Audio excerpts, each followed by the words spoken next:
The day I saw her again, the sun was high and unforgiving, pouring straight down on the cracked pavement of my childhood street, and my hand started shaking before I even understood why.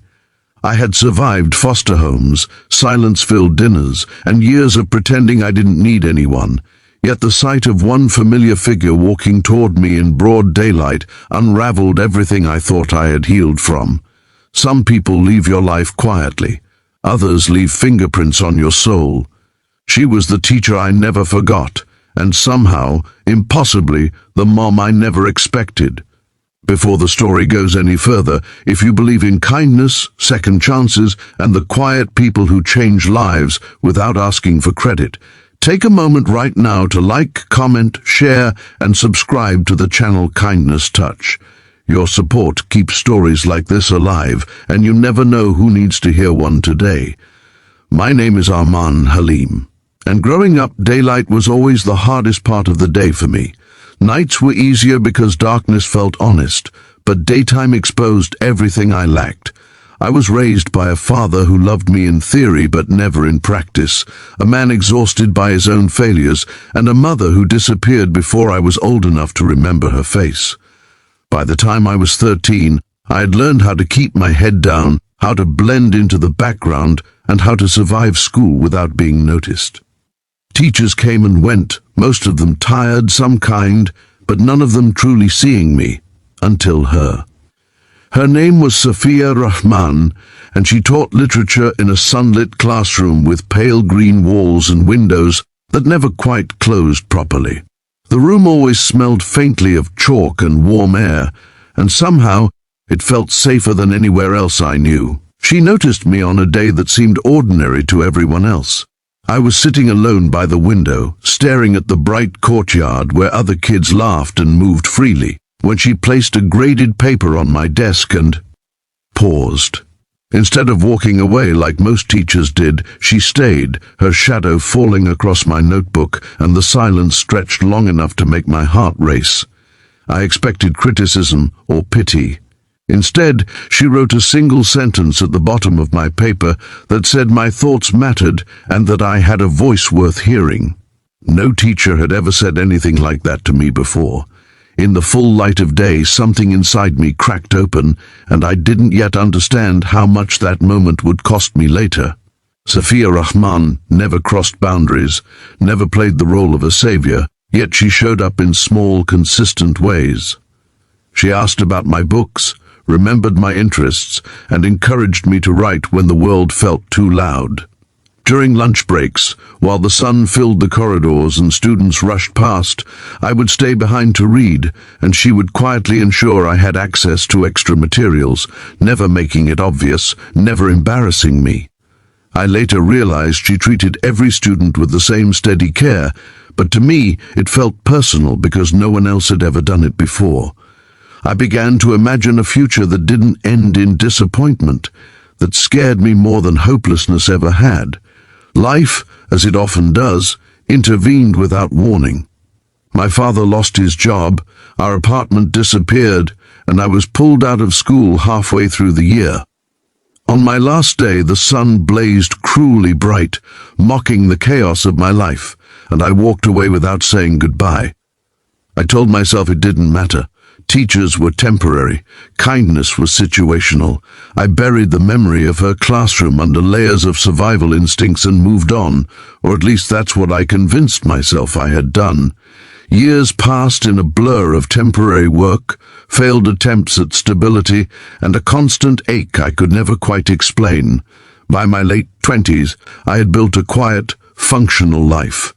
I worked at a community center, helping kids from difficult backgrounds navigate homework and expectations they didn't believe they could meet. It was honest work, done mostly during the day, surrounded by the same kind of bright light that once made me uncomfortable. I told myself I was giving back, but deep down I was trying to rewrite my own story through them.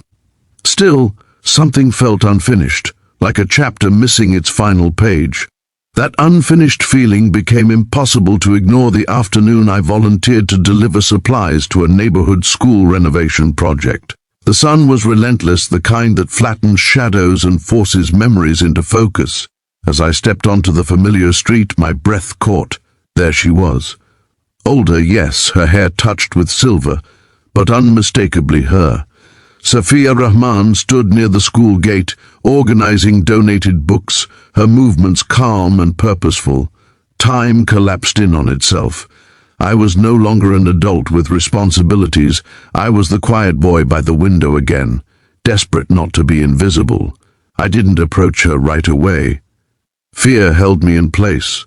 I worried she wouldn't remember me, that I had exaggerated her importance in my mind, that this moment would expose how much I had leaned on a memory that maybe meant little to her.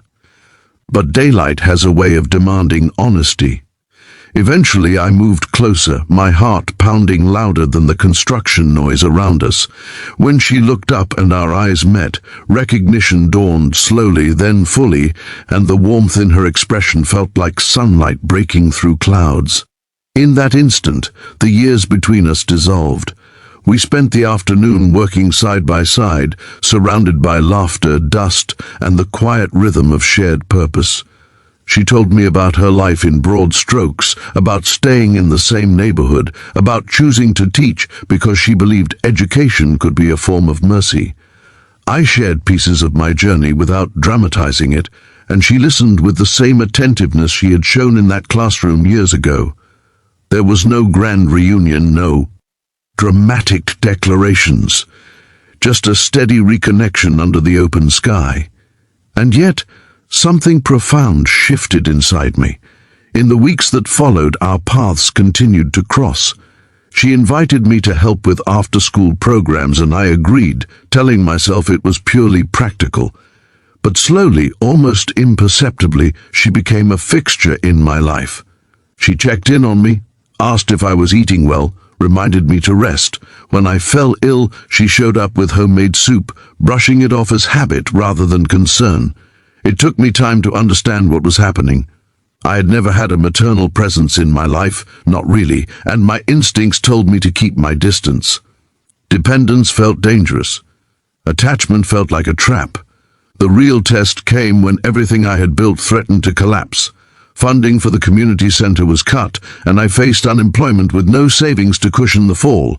Old fears resurfaced, sharp and familiar, telling me I was destined to fail, that stability was never meant for people like me.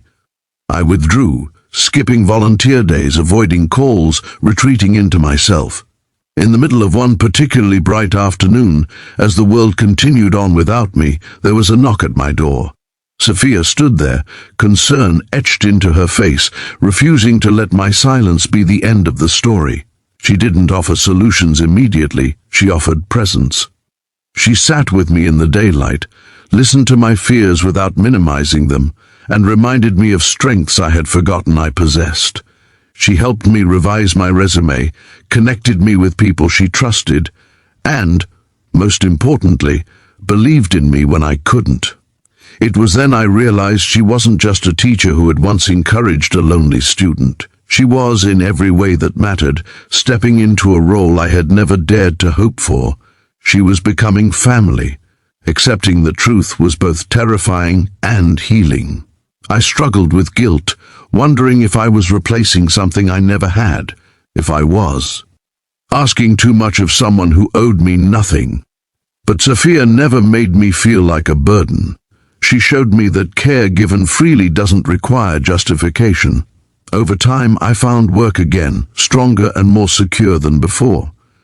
I began to write seriously, inspired by her belief in my voice, and my words started reaching people who needed them. The daylight no longer felt harsh. It felt honest, illuminating a life finally lived without hiding. The moment that sealed everything happened on a simple afternoon, the kind that might seem insignificant to anyone else.